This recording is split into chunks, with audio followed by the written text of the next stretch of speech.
granted.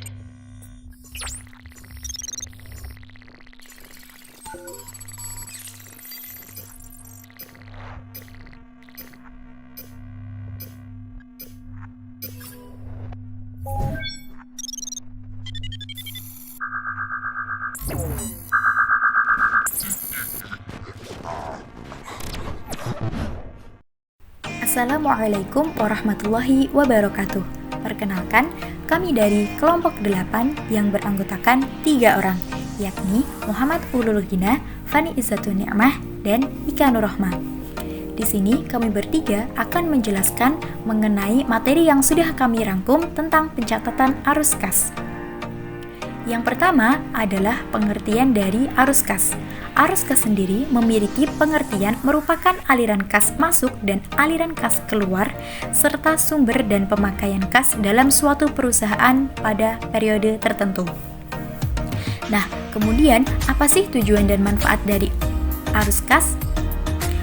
Menurut Kieso, tujuan aliran kas atau arus kas adalah untuk menyediakan informasi yang relevan mengenai penerimaan dan pembayaran kas sebuah perusahaan dalam suatu periode tertentu. Kemudian apa saja sih kategori aliran kas? Kategori aliran kas ada 3. Yang pertama adalah aliran kas dari aktivitas operasi. Yang kedua adalah aliran kas dari aktivitas investasi. Dan yang ketiga adalah aliran kas dari aktivitas pendanaan. Kemudian yang selanjutnya kami menyediakan variabel penelitian.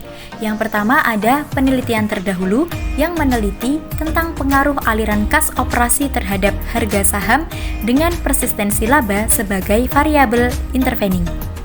Nah, dalam penelitian terdahulu ini ditemukan bahwa aliran kas operasi tidak berpengaruh terhadap harga saham dengan persistensi laba sebagai variabel intervening. Kemudian, dalam kerangka konseptual, faktor perbedaan laba akuntansi dengan laba fiskal memiliki pengaruh negatif terhadap persistensi laba. Nah, hal ini menunjukkan bahwa semakin besar perbedaan laba akuntansi dengan laba fiskal, maka kualitas laba akan semakin rendah sehingga persistensi laba perusahaan tersebut akan menurun. Dari dua variabel tersebut, maka hipotesi penelitian yang dapat ditarik adalah sebagai berikut. Hipotesi yang pertama, aliran kas operasi berpengaruh signifikan positif terhadap persistensi laba. Hipotesi yang kedua, perbedaan laba akuntansi dengan laba fiskal berpengaruh signifikan negatif terhadap persistensi laba. Selanjutnya adalah metode penelitian. Metode penelitian dibagi menjadi 6. Yang pertama ada jenis penelitian. Penelitian ini dikelompokkan pada penelitian kausatif, yaitu penelitian yang bertujuan untuk melihat sejauh mana variabel dependen mempengaruhi variabel independen. Yang kedua adalah data dan sampel. Teknik pengambilan sampel adalah teknik purposif, yaitu melalui kriteria tertentu. Yang ketiga adalah variabel dependen. Variabel dependen dalam penelitian ini adalah persistensi laba. Persistensi laba adalah revisi laba yang diharapkan di masa depan yang terkandung dalam laba saat ini. Yang keempat adalah variabel independen. Variabel independen dalam penelitian terdiri menjadi 2. Yang pertama adalah aliran kas yang dihitung berdasarkan total aliran kas operasi pada tahun berjalan. Yang kedua adalah perbedaan laba akuntansi dengan laba fiskal dengan menggunakan proksi beban pada pajak tangguhan. Yang kelima adalah uji asumsi klasik. Uji asumsi klasik dibagi menjadi 4. Yang pertama ada uji normalitas, yang kedua ada uji multikolinialitas, yang ketiga ada uji heterogenisitas, yang keempat adalah uji autokorelasi.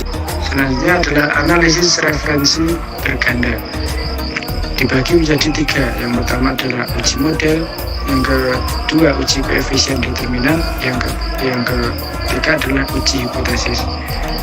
Ini semua menggunakan suatu persamaan, yaitu PBT LT plus 1 sama dengan A plus